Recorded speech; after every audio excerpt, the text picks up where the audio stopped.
સારું થી બટા તે ચા બનાવી નાખી.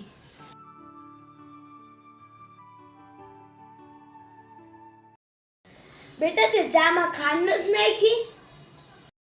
હો મમ્મી હું ક્યારની વિચારું કાકા કડવી કડવી લાગે પણ હવે ખબર પડી આમાં ખાંડ જ ભૂલી ગઈ. ઉભા રહ્યો હું ખાંડ લેતી આવું.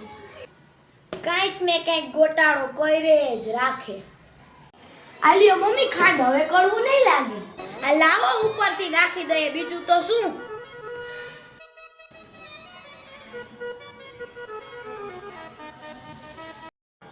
અરે શું થયું? આજ કે આવી કે શું ડોક્ટરને ફોન કરું? ના મમ્મી કાઈ નથી થયું. તો આ શું કરતી હતી? આ તો પેલા ખાંડ ખાધી ને પછી ચા પીધો ને એટલે પેટને કડવું ન લાગે ને એટલે પેટમાં ચા ને ખાંડ ને મિક્સ કરતી હતી. તમારી છોકરી કેટલી ઇન્ટેલિજન્ટ છે. એ ડૂબી મમ્મી હું ડૂબી બિચારા પેટને કડવું ન લાગે. એ તું જો અહીંથી જો.